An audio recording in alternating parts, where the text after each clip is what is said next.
12th class business studies chapter हम कर रहे थे कंज्यूमर प्रोडक्शन, उपभोक्ता संरक्षण, और उसका पार्ट नंबर 4 हम करेंगे। पार्ट नंबर 3 में जो हम कंटिन्यू कर रहे थे वो हम डिस्कस कर रहे थे जिला फोरम के बारे में, और उसमें पॉइंट नंबर 5 के 2 पार्ट हमने डिस्कस किए थे। ये परीक्षण के बाद क्या क्या आदेश दिए जा सकते हैं। 2 पॉइंट के बाद थर्ड पॉइंट पर आते हैं जो है उपभोक्ता को माल का मूल्य लौटा दिया जाए। Price charge from the consumer must be return back, कि जो मूल्य लिया है अगर आप वस्तु नहीं ठीक करके दे सकते, चेंज करके नहीं दे सकते, तो जो आपने पैसे लिए थे ग्राहक को वो पैसे उसको लौटा दो। इसके अलावा और भी क्या हो सकता है। डी पॉइंट, क्षति के लिए उपभोक्ता को हानि या हर्जाने का भुगतान किया जाए। Compensation must be paid to the consumer for his losses, अगर ग्राहक को कोई हानि हो गई है उस वस्तु के कारण तो वो जो नुकसान हुआ है वो पैसा जो है कंपनी जो है ग्राहक को देगी। ये पॉइंट है, खतरनाक वस्तु की बिक्री भविष्य में ना करना।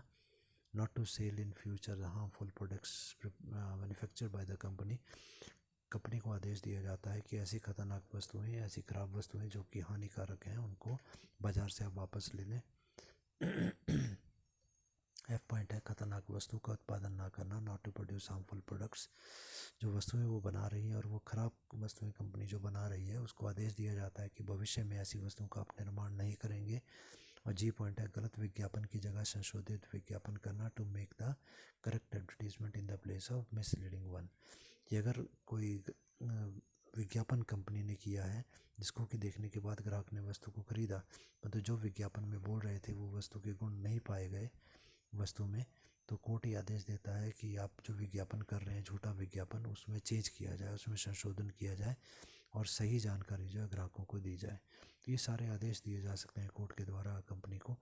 6 पॉइंट हमारा आता है, यदि दोनों में से किसी भी एक पक्षकार को, मतलब ग्राहक या फिर कंपनी, जिस कंपनी के खिलाफ हम केस कर रहे हैं, या फिर हमारे को जिला फोरम का निर्णय स्वीकार नहीं है, या कंपनी को भी जिला फोरम का निर्णय स्वीकार नहीं है, या हमारे निर्णय से कोई भी पार्टी अगर संतुष्ट नहीं है, तो 30 डेज़ के अंदर हम राज्य आयोग में केस कर सकते हैं, उसके सामने अपील कर सकते हैं। ठीक है, तो ये हमारा आ गया। If any of the party is not satisfied with the judgement of the district forum then he may appeal in state commission within 30 days of the declaration of judgement. अब ये हमने पढ़ा जिला फोरम, उसके बाद आते हैं राज्य आयोग या स्टेट कमीशन के बारे में। अब देखें स्टेट कमीशन के बारे में क्या दिया गया, तो इसकी विशेषताएं इस प्रकार के करीब 36 राज्य आयोग जो हैं इस वक्त हमारे देश में चल रहे हैं। तो इसमें विशेषताएं बिल्कुल जिला फोरम की तरह ही हैं, थोड़ा सा ही फ़र्क है इसमें। पहला पॉइंट जो है, इसमें एक अध्यक्ष सहित 3 सदस्य होते हैं जैसा जिला फोरम में होता था। यहाँ पर एक अध्यक्ष होगा, उसमें एक महिला सदस्य होगी। इसकी नियुक्ति, अब यहाँ पर ये देखें, जिला फोरम जो था वो जिला जो है राज्य के अंतर्गत आता है। इसी जिला फोरम के सदस्यों की नियुक्ति भी राज्य सरकार ने की, और राज्य फोरम जो है ये भी राज्य में आता है, तो उसके व्यक्तियों को भी अपॉइंट राज्य सरकार करती है। इसका जो अध्यक्ष होगा, अब जिला फोरम जो था उसका जो अध्यक्ष मतलब चेयरपर्सन था, उसमें क्वालिफ़िकेशन क्या थी हमारी, डिस्ट्रिक्ट मजिस्ट्रेट, जिला न्यायाधीश की योग्यता थी। अब यहाँ पर हम राज्य की बात कर रहे हैं, तो राज्य का जो सबसे बड़ा कोर्ट कौन सा होता है उसको हम बोलते हैं हाई कोर्ट। ठीक है, तो हाई कोर्ट का जो जज होगा वो इसका चेयरपर्सन होगा। It comprises of the 3 person being 1 chairperson and 1 lady. It's form by the state government, जैसे कि chairperson must be in high court judge is qualification of the chairperson. Second one is, इस आयोग में 20 लाख से लेके 1 करोड़ रुपए तक के विवाद लिए जाते हैं। जो हमारा जिला फोरम था उसमें 20 लाख रुपए तक था, अब इसमें हम 20 लाख से 1 करोड़ रुपए तक के जो केसेस होंगे उनको हम कंसिडर करते हैं। The commission accept the cases from 2 lakh to 20 lakh to 1 crore rupees. Next हमारा है पॉइंट नंबर 3 से लेके पॉइंट नंबर 5 जो हम लोगों ने जिला फोरम में पढ़े थे, वो सेम पॉइंट यहाँ पर आ जाएंगे, वो सेम ही है, वही पॉइंट आप लोगों ने यहाँ पर लिखने हैं। ठीक है, पॉइंट नंबर 6 पर आते हैं डायरेक्टली। एवं यदि कोई पक्षकार पार्टी राज्य आयोग का जो निर्णय था उससे संतुष्ट नहीं होता है, तो 30 डेज़ के अंदर वो अगला कोर्ट हमारा जो है जिसको हम राष्ट्रीय आयोग बोलते हैं उसमें केस कर सकते हैं। When one of the parties unsatisfied with the decision of the state commission, so within 30 days he can file the appeal in the national commission, राष्ट्रीय आयोग में वो केस कर सकता है। तो राष्ट्रीय कमीशन की विशेषताएं हम लोग देख लेते हैं क्या है। अब इसके फीचर्स सेम वैसे ही। फर्स्ट पॉइंट हमारा क्या था, जिला फोरम और राज्य आयोग में 3 सदस्य होते थे, क्योंकि अब नेशनल लेवल पर है, पूरे देश के स्तर पर है, इसलिए यहाँ पर अब 3 की जगह 5 व्यक्ति हो गए।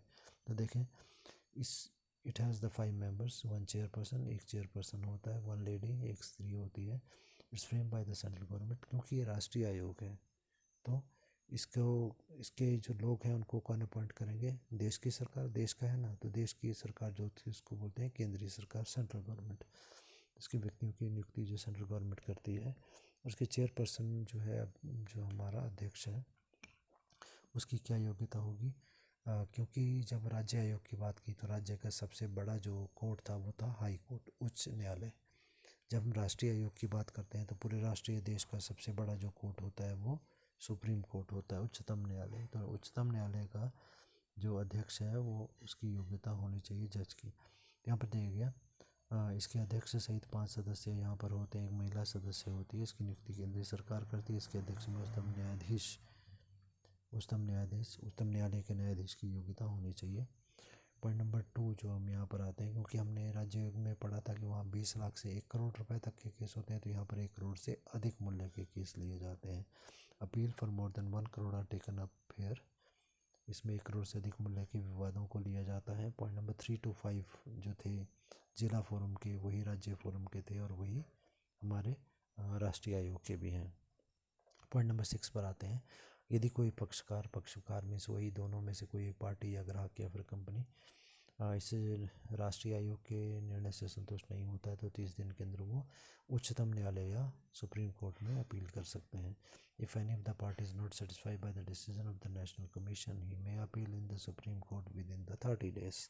ठीक है, उसके बाद चलते हैं नेक्स्ट टॉपिक हमारा जो है वो है उपभोक्ता संगठन या फिर गैर सरकारी संगठन, कंज्यूमर ऑर्गेनाइजेशंस। इनको नॉन गवर्नमेंट ऑर्गेनाइजेशन भी बोला जाता है, क्योंकि कंज्यूमर आपस में इकट्ठे होकर, ग्राहक आपस में इकट्ठे होकर एक ऑर्गेनाइजेशन, एक ग्रुप बना लेते हैं अपना।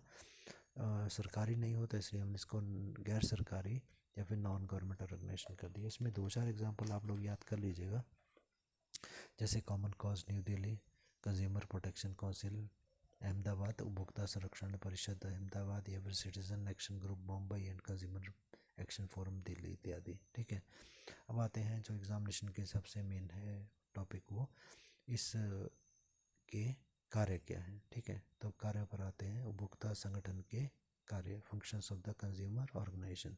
इनका कार्य, इनका रोल पूछा जाए, फंक्शंस पूछे जाए तो यही पॉइंट आएंगे। पहला पॉइंट क्या आ जाएगा?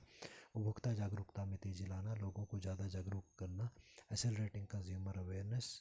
ठीक है, उसके लिए क्या करते हैं? छोटी छोटी पुस्तकें जिसमें कि उपभोक्ताओं को उनके क्या अधिकार हैं इनके बारे में जानकारी दी जाती है। छोटी पुस्तकें, ब्रोशर्स, पत्रिकाएं देते हैं, जर्नल्स, ई मैगजीन, विशेष लेख, मोनोग्राफ पब्लिश करते हैं, प्रकाशित करते हैं। ये समय मिलन कार्यशालाएँ, कॉन्फ्रेंसेस, वर्कशॉप ये करते हैं, जहाँ पर लोगों को जागरूक किया जाता है। मिलावट वगैरह कैसे होती है, कैसे पहचानना, ये बताया जाता है। सी पॉइंट है उपभोक्ता को स्वयं सहायता की शिक्षा देना, कि खुद वो अपनी सहायता कैसे कर सकता है। Educate the consumers regarding the self help. D point है महिलाओं को उपभोक्तावाद की शिक्षा देना, to impart ladies the knowledge of the consumerism. ज़्यादातर महिलाएं उपभोक्ता होती हैं, क्योंकि यही घर के लिए सारा सामान जो है वो खरीदती हैं, तो इनको सचेत करना कि आप ये सामान खरीदें, ऐसे खरीदें और ये सावधानी उस टाइम पर रखें, मिलावट को ऐसे पहचानें।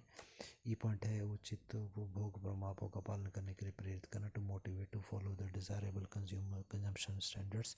कि जब हम वस्तु को खरीदते हैं तो प्रमापित वस्तुएं या प्रमापित या स्टैंडर्डाइज्ड वस्तुएं खरीदें, घटिया किस्म की वस्तुएं ना खरीदें, लालच में ना आए। सेकंड पॉइंट है विभिन्न उत्पादों के आंकड़े एकत्रित करना तथा निरीक्षण करना, collecting and testing the data of the various products. अलग अलग ये मार्केट में जाते हैं, अलग अलग उत्पाद मतलब वस्तुओं की फिगर्स इकट्ठी करते हैं या सैंपल्स उनके लेते हैं, उनको चेक करते हैं और उनकी चेक करके उनकी रिपोर्ट जो है अपने सभी कंज्यूमर्स तक पहुंचाते हैं कि इस कंपनी के ये फिगर्स, ये आइटम्स हमने चेक की, उसकी रिपोर्ट में ये पाया गया है, इस कंपनी की चीज़ अच्छी है, इस कंपनी की चीज़ नहीं है, लोगों को बताना। थर्ड पॉइंट है उपभोक्ताओं के लिए मुकदमा दायर करना, to file the suit on behalf of the consumers. Consumers के बिहाफ पर केस करना, कंज्यूमर के लिए केस करना। कोई कंज्यूमर के साथ कुछ गलत कार्य हुआ है, नहीं सुन रही कंपनी वाले, दुकानदार नहीं उसकी वस्तु को ठीक करके देने की बात कर रहे हैं, तो उनको गाइड ये करते हैं कि आप ऐसे केस करो, यहाँ पर करो। फोर्थ पॉइंट है मिलावट के विरुद्ध आवाज़ उठाना, organising protest against the adulteration, ताकि दुकानदार वस्तु में मिलावट ना करें, वस्तु की होर्डिंग ना करें, जमा करके नहीं रखें, ब्लैक मार्केटिंग ना करें, कम वस्तु को तोले नहीं, तो इसके खिलाफ वो आवाज़ उठाते हैं। पाँचवा पॉइंट है शैक्षणिक संस्थानों की सहायता करना, to help the education institutions. जैसे स्कूल हो गए, कॉलेज हो गए, तो उसमें क्लासेस में एक एक चैप्टर हम इंक्लूड करते हैं, ताकि बच्चों को, लोगों को अपने अपने अधिकारों के बारे में थोड़ी बहुत जानकारी मिल जाए। लेसन्स प्रिपेयर करते हैं, जैसे हमारे सिलेबस में ये है। 6 पॉइंट है उपभोक्ता संगठनों के जाल को विस्तृत करना, promoting network of the consumer associations, कि ज़्यादा से ज़्यादा ग्राहकों तक हम अपनी सूचना को फैलाएं, ज़्यादा से ज़्यादा हम अपने ऑफिस खोलें, अपने मेंबर्स को बढ़ाएं, लोगों को अपने सदस्य बनाएं। इसके लिए आर्टिकल्स पब्लिश करते हैं, न्यूज़पेपर, मैगज़ीन वगैरह में, टीवी में अनाउंसमेंट करवाते हैं, प्रोग्राम्स में ये इन्फॉर्मेशन देते हैं। सेकंड पॉइंट है सरकार की सहायता करना, extending support to the government. Government को ये इन्फॉर्मेशन देते हैं कि ये कंपनी हेरा फेरी कर रही है, ये कंपनी की वस्तु अच्छी नहीं है, इसकी वस्तु में ये मिलावट पाई गई, और गवर्नमेंट फिर इन सूचनाओं के आधार पर उन कंपनियों के खिलाफ कोई कार्रवाई कर सकती है। 8वां पॉइंट है नकली व मिलावटी उत्पादों से अवगत कराने के लिए प्रदर्शनी लगाना, to make aware about the adulteration, adulterated item, arranging exhibitions.